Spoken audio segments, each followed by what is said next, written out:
Hello friends, एक बार फिर से स्वागत है आप सभी का हमारे चैनल प्राइम आउटरीच में। और आज इस लर्निंग के अंदर डे 6 तक हम पहुंच चुके हैं। होपफुली आपने डे 1 to 5 देख लिया होगा। अगर नहीं देखा है तो प्लीज प्लेलिस्ट में जाइए, वीडियो सर्च कीजिए और स्टेप बाय स्टेप वीडियोस को देखिए और लर्निंग लीजिए। सो आज मैं आपसे एक चीज पूछना चाहूंगा, क्या आपने कभी सोचा है कि कुछ बिजनेस फेल हो जाते हैं, वहीं पर कुछ बिजनेसेस को मैसिव प्रॉफिट्स मिलते रहते हैं? ऐसा क्यों? इसकी एक ही वजह है, the importance of solving a real problem. आप अगर बिजनेसमैन हैं और आपने आपके कस्टमर की प्रॉब्लम को आइडेंटिफाई किया ही नहीं है और प्रॉब्लम आइडेंटिफाई नहीं की है, तो सॉल्यूशन कहां से देंगे? सॉल्यूशन नहीं देंगे तो फ्रेंड्स आपके बिजनेस का बढ़ना बिल्कुल भी नामुमकिन है, क्योंकि बिजनेस वही बढ़ता है जो कस्टमर की पेन पॉइंट को समझता है और एक एक्चुअल सॉल्यूशन प्रोवाइड करता है। सो आपको कस्टमर के बिजनेस को, आपके कस्टमर की प्रॉब्लम को समझना है और आपके बिजनेस में वो प्रोडक्ट या सर्विस आपको लेकर के आनी है जो कस्टमर के रियल प्रॉब्लम का सॉल्यूशन दे। एग्जांपल के साथ में समझते हैं। आज के टाइम में जियो का नाम कौन नहीं जानता, जियो की सर्विस कौन यूज नहीं करता? अप्रोक्सीमेटली या मोस्टली सब लोग यूज करते हैं। फ्रेंड्स, आज से 5 या 10 साल पहले की बात करें तो वोडाफोन, एयरटेल, बीएसएनएल, एयरसेल जैसी कंपनियों का बहुत नाम था और आपने डेटा तो यूज किया ही होगा। 3GB डेटा, जो उस समय की 3G टेक्नोलॉजी थी। 3G टेक्नोलॉजी में हमको 1 महीने के लिए 1GB डेटा मिलता था और उसका क्या कॉस्ट क्या होता था? लगभग 300 से 350 रुपए पर मंथ। मतलब 1GB डेटा मिलेगा, वो भी 350 रुपए में। वहीं पर जियो ने कस्टमर की प्रॉब्लम को समझा, क्योंकि बिना डेटा के आप अपनी लाइफ में बहुत सारी चीजें मिस कर देते हैं। बहुत सारी लर्निंग, बहुत सारी इंफॉर्मेशन जो आपको सीखनी होती है वो आप सीख ही नहीं पाते। जियो ने क्या किया? जियो ने उस डेटा को बहुत इजी कर दिया, इजीली फीजेबल और अफोर्डेबल। अब आज की डेट में हम बात करें तो शायद 299 रुपीज या लगभग 350 रुपए के अंदर पर डे 1.5GB से लेकर के 2GB तक का डेटा आपको मिलता है। सोच के देखिए, जहां पर पुरानी कंपनीज थी एयरटेल, एयरसेल, वोडाफोन, वहां पर डेटा मिल रहा है 350 रुपए में 1 से 2GB। जियो प्रोवाइड कर रहा है आपको 350 रुपए में 2GB per day, that mean 60GB data. तो क्या हुआ? कस्टमर का पेन पॉइंट समझा और उस पेन पॉइंट के ऊपर सॉल्यूशन दिया, सॉल्यूशन वो भी अफोर्डेबल। दूसरी बात करते हैं। आपने बैंक्स में एसबीआई का नाम तो सुना ही होगा। एसबीआई बैंक्स का गवर्नमेंट सेक्टर या पब्लिक सेक्टर बैंक में सबसे बड़ा बैंक है। एसबीआई के पास में बहुत सारे कस्टमर्स हैं, शायद आई थिंक बिलियन के अंदर कस्टमर्स हैं, इंडिया की बात करते हैं। वहीं पर फिर भी इतने कस्टमर्स होने के बावजूद भी प्राइवेट इंडस्ट्री या प्राइवेट सेक्टर बैंक में आने की जरूरत क्यों पड़ी? क्योंकि आज भी या उस समय भी कुछ ऐसी प्रॉब्लम थी जो आइडेंटिफाई की गई और उसके ऊपर काम करना जरूरी था। वो प्रॉब्लम का सॉल्यूशन शायद एसबीआई नहीं दे पा रहा था, जो प्राइवेट बैंक ने दे दिया। लाइक आपने एक इमेज या ग्राफिक तो देखा ही होगा, वो बहुत कॉमन है कि एक मैडम बैठी है एसबीआई के अंदर और लाइन पीछे लग रही है और कैश काउंटर मैडम वो कोई गेम खेल रही है अपने सिस्टम के ऊपर। सो ये क्या है? ये रियलिटी है कि अगर किसी गवर्नमेंट बैंक के अंदर ऐसा काम हो रहा है तो प्राइवेट बैंक के पास में ऑप्शन है उस पेन पॉइंट को खत्म करने का। कस्टमर क्यों 1 घंटे लाइन में लगेगा? और फ्रेंड्स, आपको मैं बताऊं, सबसे पहले जो technology online banking, mobile banking लाई गई है वो प्राइवेट बैंक्स के थ्रू ही लाई गई है। सो ये क्या था? ये था एक पेन पॉइंट। यहां पर पेन पॉइंट को समझा और सॉल्यूशन दिया गया। आज मार्केट के अंदर लीडिंग प्राइवेट लिमिटेड बैंक्स की बात करूं, आईसीआईसीआई, एचडीएफसी, एक्सिस और ना जाने कितने बड़े बड़े बैंक्स हैं। अब प्राइवेट लिमिटेड बैंक के अंदर भी शायद एक छोटी सी कमी रह गई थी। क्या? कि बैंक संडे को बंद रहते हैं, बैंक अपने जो पब्लिक हॉलिडेज होते हैं उस पर भी बंद रहते हैं। इस प्रॉब्लम का सॉल्यूशन निकाला है इंडसइंड बैंक ने। इंडसइंड बैंक की बैंकिंग 365 डेज आपको मिल जाती है। जी हां, 365 दिन इंडसइंड बैंक वर्क करता है। आपके दिवाली हो, होली हो, दशहरा हो, 25 जनवरी हो या 26 जनवरी हो, 2 अक्टूबर हो, 15 अगस्त हो, कोई सा भी दिन हो दोस्तों, 365 दिन बैंक वर्क करता है। दैट मीन्स अगर आपको किसी ऐसे दिन भी पैसा पहुंचाना है किसी वेंडर को, किसी फैमिली वाले को, तो आपके पास सहूलियत है। तो ये क्या है? ये बैंक होने के बावजूद भी एक प्रॉब्लम को आइडेंटिफाई किया और उसका सॉल्यूशन दिया। This is called real problem versus real solution, problem का सॉल्यूशन। अब मैं आपसे कहूंगा, आपको बिजनेस स्टार्ट करना है या बिजनेस स्टार्ट कर चुके हैं तो सबसे पहले अपने कस्टमर की प्रॉब्लम को आइडेंटिफाई कीजिए। कैसे करेंगे प्रॉब्लम आइडेंटिफाई? सर्वेस कीजिए।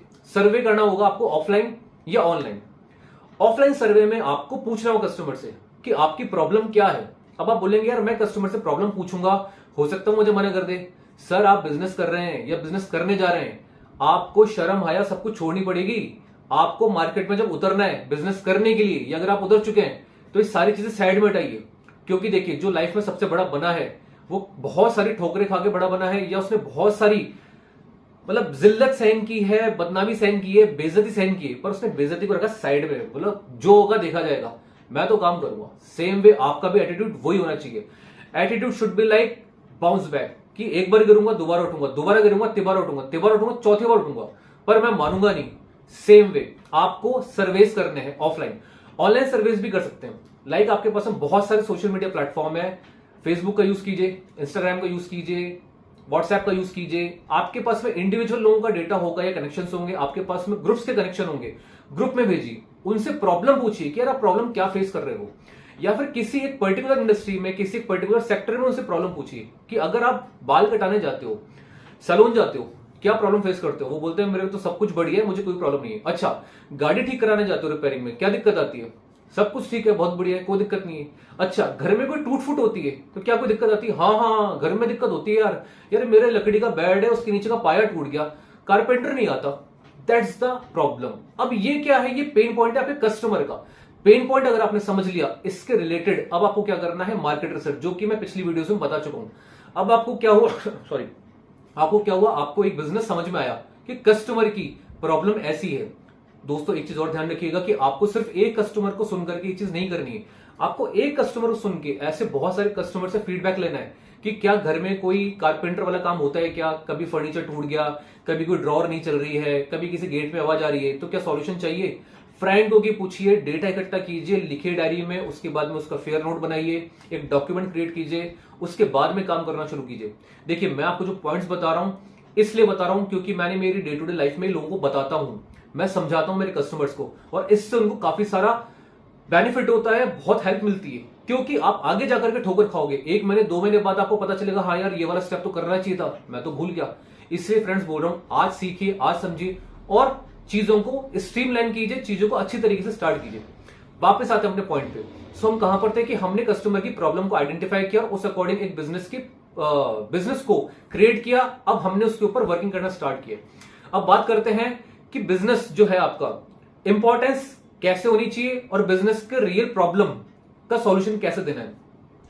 समझिए, आपको बिजनेस के अंदर कस्टमर की नीड सबसे पहले समझनी है कि उसको आज अर्जेंटली नीडेड क्या चीज है। उसको जो चीज आज चाहिए वो उसकी प्रॉब्लम है। क्या इस प्रॉब्लम के सॉल्यूशन के अगेंस्ट में आपको पैसा देगा? अगर वो पैसा देता है तो हम बिजनेस स्टार्ट कर सकते हैं। आपको ये आइडेंटिफाई करना है कि कस्टमर को फ्रस्ट्रेशन कहां पर हो रहा है। तो सबसे पहले लुकिंग फॉर फ्रस्ट्रेशन, जहां पर फ्रस्ट्रेशन है वहां पर ही आपके बिजनेस के लिए एक सॉल्यूशन है। आप बिजनेस क्रिएट कर सकते हैं। उसके साथ साथ देखिए कि हम क्या इजीली कस्टमर को प्रोवाइड कर सकते हैं, क्या चीपर प्रोवाइड कर सकते हैं, क्या बेटर प्रोवाइड कर सकते हैं। अब एक एग्जांपल समझते हैं, प्रॉब्लम की बात करते हैं। सपोज कुछ ऐसे स्टूडेंट्स हैं जो अपनी सिटी से दूसरी सिटी में जाकर के पढ़ाई करते हैं। कुछ एम्प्लॉय ऐसे हैं जो अपने होम टाउन से किसी दूसरी सिटी में जाकर के जॉब करते हैं। सबसे ज्यादा चैलेंज आता है उनको खाना खाने में, क्योंकि पीजी का खाना, हॉस्टल में खाना या जो बाहर वो खाना खाते हैं हाइजीनिक बहुत कम होता भी है तो घर जैसे खाने का फील नहीं आता। सो अगर हम एक बिजनेस मॉडल डिजाइन करें और जिसमें कि हम मां के हाथों का बना हुआ खाना प्रोवाइड करें, या इस तरह की एक टैगलाइन रखें कि मां के हाथ का खाना, और सीरियसली वो टेस्ट भी वैसा हो, हाइजीन भी वैसा हो, घर वाला फील है, घर वाला टेस्ट है, और पीछे बैक ऑफ द सीन जहां पर खाना कुक हो रहा है वहां पर भी सीरियसली उसी तरीके से, उसी साफ सफाई से, उतनी शुद्धता से खाना बने जैसा घर में बनता है। क्या वो स्टूडेंट्स, क्या वो एम्प्लॉइज आपको खाना एक्सेप्ट नहीं करेंगे? क्या उसको वो टेस्ट से नहीं खाएंगे? क्या उनको वो फील नहीं आएगा? उसके साथ साथ जब आप उनको एक स्वीट डिश प्रोवाइड करेंगे, डेजर्ट जिसको हम बोल रहे हैं, सो उस डेजर्ट के अंदर आपको सिर्फ एक रसगुल्ला, सिर्फ एक गुलाब जामुन या सिर्फ एक बनी बनाई बर्फी का पीस नहीं रखना है। आपको ट्रेडिशनली, जो कि हम कहते हैं घर का बना हुआ हलवा, आटे का हलवा, मूंग की दाल का हलवा, गाजर का हलवा, इस तरह की चीजें अगर आप उनको दे रहे हैं तो एक कनेक्टिविटी बढ़ेगी। फ्रेंड्स, ट्रेडिशनल फूड हर जगह बनता है, चाहे ईस्ट हो, चाहे नॉर्थ हो, चाहे वेस्ट हो, चाहे साउथ हो, बट एक कनेक्टिविटी बैठाना जरूरी है। कनेक्टिविटी से आपको कस्टमर लॉन्ग टर्म कस्टमर बनेगा। सेकंड बात करते हैं, आपने एक चीज तो सुनी होगी, कहावत है, हाथी मिल जाए पर खाती ना मिले। खाती मतलब कारपेंटर। अब यहां पर क्या होता है कि कारपेंटर लोग जो होते हैं, कारपेंटर भाइयों, अगर आप ये वीडियो देख रहे हैं, क्षमा चाहता हूं पर कहीं ना कहीं आप रिलेट करेंगे, ऐसा होता है, ये सच की बात है। कारपेंटर्स अक्सर क्या करते हैं, बड़े जो प्रोजेक्ट्स होते हैं, एक घर के अंदर नया फर्नीचर बनाना है, एक बेड बनाना है, या बहुत सारी ऐसी चीजें जो कि हमारे डे टू डे लाइफ में आती हैं। अगर नई बनानी है तो हर कोई रेडी हो जाएगा, बट अगर कोई पैच वर्क करना है, कोई पुरानी चीज बनी बनाई टूट गई है, उसमें रिपेयरिंग है, हार्डली ही कोई कारपेंटर खाती आएगा या काम करेगा, क्योंकि उसके अंदर उनका मार्जिन कम होता है, एफर्ट ज्यादा होते हैं। तो आपको क्या करना है कि सर्वे के अंदर वापस वही चीज पूछनी कस्टमर से कि क्या कारपेंटर रिलेटेड कोई काम आपको पड़ता है या कभी जरूरत पड़ती है इस काम की।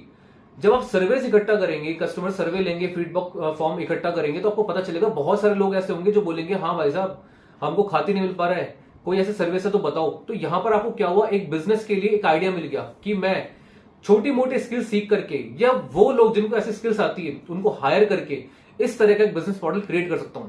तो ये एक सक्सेसफुल मॉडल बन सकता है। अब बात करते हैं benefits of solving a real problem. अब आप किसी की रियल प्रॉब्लम को सॉल्व करते हैं तो उससे बेनिफिट क्या होना है। जब आप अपने बिजनेस मॉडल से किसी की प्रॉब्लम को सॉल्व करेंगे दोस्तों, सबसे पहले तो मार्केटिंग जो आपकी बहुत ईजी हो जाएगी।